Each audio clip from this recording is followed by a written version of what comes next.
बिस्मिल्लाहिर्रहमानिर्रहीम। अस्सलाम वालेकुम प्यारे बच्चों, welcome back. I am your English teacher miss Sadaf. और आज जो हमारा लेसन है इंग्लिश की बुक में वो कौन सा है? आज हम सीखने लगे हैं दो नए अल्फाज जिनको ऑलरेडी हम जानते हैं through sight words and may be little sentences, लेकिन आज हम इनको लिखना सीखेंगे और इनको प्रॉपर तरीके से लर्न करेंगे कि हमने जब खुद से अपना सेंटेंस बोलने के बाद लिखना है तो उसको हम कैसे लिखेंगे। ये टीचर्स, आज का जो हमारा लेसन है it is about a poem, और ये इसके लिए जो हमारे की लर्निंग एरियाज हैं that are language and literacy और क्रिएटिव आर्ट्स। तो इन्हीं को मद्देनजर रखते हुए किताब की एक्टिविटी भी डिज़ाइन की गई है और साथ साथ आपको इसके जो लैंग्वेज का जो इसका कॉन्सेप्ट है उसको भी इंगेज किया गया है। एक्सपेक्टेड लर्निंग आउटकम्स को थोड़ा सा अंडरस्टैंड कर लें।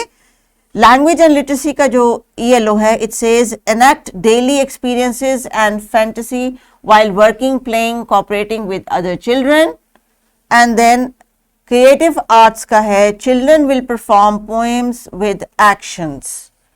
तो मकसद ये है कि बच्चों को डिफरेंट एक्टिविटीज के तौर पे एंगेज किया जाए, क्योंकि we are learning language.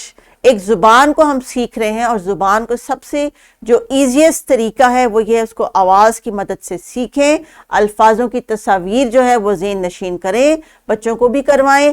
Even as an adult अगर आप कोई नई ज़बान सीखते हैं, फॉर एग्जांपल फ्रेंच सीखते हैं, चाइनीज़ सीखते हैं, तो जो साउंड आप गले से इनिशिएट करते हैं उसको आप पिक्चर की शक्ल में देखते हैं तो आपको उसकी ऐसा ऐसा पहचान होनी शुरू होती है। तो छोटे बच्चों के लिए भी कोई भी लैंग्वेज आप उसको सिखा रहे हैं, सुनना बोलना पढ़ना के बाद जब लिखाई के लेवल तक आप लेके आएंगे तो उनकी सुनने बोलने पढ़ने की जो 90% 95% स्किल है वो डेवलप होगी, तो 5% राइटिंग में आपको करेक्ट करके दिखाएगा। इसी टास्क को मद्देनजर रखते हुए, इसी पॉइंट को ज़हन में रखते हुए हमने साइट वर्ड्स की एक्टिविटी की थी डियर टीचर्स, जो कि हमने नर्सरी में भी सीखी थी और हमने KG में भी सीखी थी। तो अभी टीचर्स आपने इस वीडियो को पॉज करके बच्चों के साथ ये साइट वर्ड्स जो ऑलरेडी इनको मालूम है, आपकी क्लास में डिस्प्ले पे भी लगे हुए हैं, इनके साथ आपने जो है एक दफ़ा फिर रिफ्रेश करने हैं, डिस्कस करने हैं। इनके अलावा भी अगर कोई आपने यूज़ किए हैं वो भी रिवाइज कर ले। लेकिन आज की जो एक्टिविटी है इस किताब में करने वाली, उसमें मेन टास्क ये है कि एक तो ये दिस एंड दैट का फ़र्क भी सीख लें कि उसको इस्तेमाल कब किस और कब कॉन्टेक्स्ट में करते हैं, लेकिन इसके साथ साथ वो साइट वर्ड्स जो इस पोएम में मौजूद हैं, जो ऑलरेडी इनके नॉलेज का हिस्सा है, उसको ये आइडेंटिफाई कर सकें, ताकि ये मालूम हो सके कि आपने इनके साथ साइट वर्ड्स के बारे में कितनी एक्टिविटीज़ की हैं और कितना रीइंफोर्स करवाया है। So please pause this video, then will proceed with the textbook. जी प्यारे बच्चों, अभी टीचर्स ने आपके साथ कितनी मेहनत की है कुछ वर्ड्स को जो है वो इंगेज करके आपको इन्वॉल्व करके उनको दोहराने की। तो अभी आपने मेरे साथ कुछ वर्ड्स रिपीट करने हैं, और जो वर्ड्स अभी आपने टीचर के साथ प्रैक्टिस किए हैं उनको भी हम कहाँ पे यूज़ करेंगे ये अभी मैं आपको थोड़ी देर में बताती हूँ। तो पहले ये बताइए कि ये किस चीज़ की आपको पिक्चर नज़र आ रही है स्क्रीन के ऊपर। दिस इज़ द पिक्चर और an image of a fish. तो अगर मैं तस्वीर हटा दूं तो क्या आप वर्ड देख के बता सकते हैं कि क्या लिखा हुआ है? That is your challenge, that is your task. So what is that word? अभी आपने वर्ड देखना है। That is the word cat. Cat, good. Keys, keys.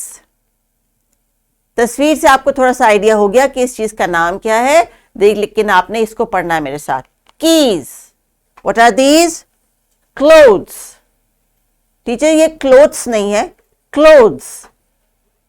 Clothes pronunciation को आप जरूर गूगल से कंफर्म किया करें जब आप कोई नया वर्ड बच्चों को सिखा रही हो, ताकि बच्चों को जो साउंड की रिकग्निशन है वो अच्छी और स्ट्रॉन्गर हो सके। तो teachers, let's explain the students now.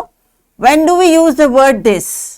The word this is used for the thing और object that are near us.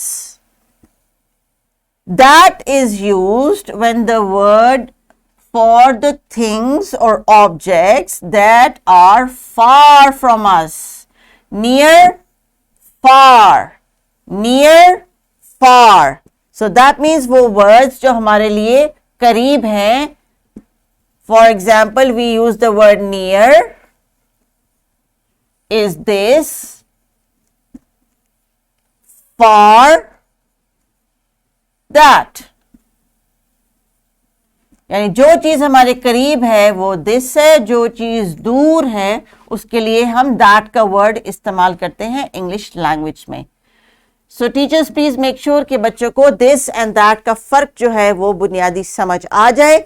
इसके लिए आपने क्या करना है, मल्टीपल टाइम्स डिफरेंट ऑब्जेक्ट्स पे पॉइंट करके उनसे पूछना है कि what word are they going to use when they are describing this the place of this object. For example, this is a stylus and that is a camera. All right, so this is how you're going to do it. आसपास की चीजों पे बच्चों से कहें कि वो point करके खुद से इस्तेमाल करके आपको बताएं this and that. For example, the example on the screen says that this toy is near, इसलिए बच्चे यूज कर रहे हैं this. This is a toy car, but that is a helicopter toy. Yeah, it's a helicopter in the air. So प्यारे बच्चों, अभी teacher इस video को पॉज करेंगी। आपको समझ आ गया ना आपने क्या करना है? क्लासरूम में नजर दौड़ाएं और चीजों पे पॉइंट करके आपने बताना है कि आप कौन सा वर्ड यूज करेंगे, दिस का या दैट का। सो टीचर्स फ्लैश कार्ड भी अगर आपके पास है तो बच्चों को आप रैंडमली दिखा सकते हैं कि now use this word and now use this word, यानी दैट और दिस को आप रैंडमली स्विच करके उनसे मल्टीपल टाइम्स इसकी प्रैक्टिस करवाइए। Please pause the video. जी प्यारे बच्चों, दिस एंड दैट की प्रैक्टिस अब आपने की तो थोड़ी सी एग्जाम्पल मेरे साथ। दिस इज एन एप्पल, क्या वर्ड है बीच में? नियर का वर्ड, यानी वो उसके करीब है। But that is an airplane toy which is near it, अगर खिलौना उसके हाथ में है, करीब है, तो वो उसके लिए क्या वर्ड यूज कर रहा है? This. This is an airplane, this is a toy car, but that far away is an apple and that far away is an airplane and that means that far away is a machine. So this के लिए हम करीब की चीज पे point करते हैं और that के लिए हम अपना बाजू बढ़ा के दूर इशारा करते हैं। ये और वो, this and that. Good job teachers, good job students. तो अभी आपको दिस एंड दैट का फर्क पता लग गया, लेकिन एक छोटी सी चीज जो इस पोएम में मौजूद है टीचर्स आपके एक्सप्लेनेशन के लिए, I am going to explain to you in simple words कि इस पोएम में दीज और दोज का वर्ड भी इस्तेमाल हुआ है, क्योंकि हमने बच्चों को सिंगुलर और प्लूरल का कॉन्सेप्ट भी देना है फ्यूचर में। तो अभी इनको हम दीज और दोज जैसे वर्ड्स के साथ भी वर्बली इंट्रोड्यूस कर रहे हैं ताकि जब इनको हम कॉन्सेप्ट को समझें तो वो इस्तेमाल कर सकें। सो दीज का वर्ड कब इस्तेमाल होता है? जब जो चीजें आपके करीब है लेकिन तादाद में ज्यादा हैं, जैसे कि अगर एक बास्केट के अंदर काफी सारे एप्पल्स हैं और वो आपके पास पड़ी है तो आप कहेंगे दीज आर एप्पल्स। लेकिन अगर वही बास्केट थोड़ी सी आपसे दूर चली जाएगी तो आप कहेंगे those are apples, because these and those will show that there are more than one. So this and that प्यारे बच्चों वन ऑब्जेक्ट के लिए होता है, दीज एंड दोज जो है वो ज्यादा ऑब्जेक्ट्स के लिए होता है। जरा प्रैक्टिस कर लीजिए। For example, if this candy box is near, these are candies, but if that candy box goes away और far, you'll say those are candies. All right, good job. Now it's time for you to look at the poem in your textbook. तो अभी हम poem को जो है activity के साथ read करेंगे।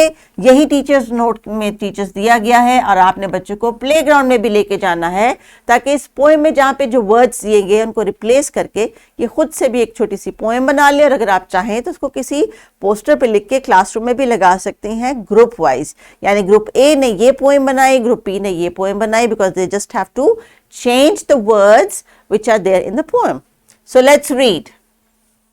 What is this and what is that? This is a fish and that is a cat.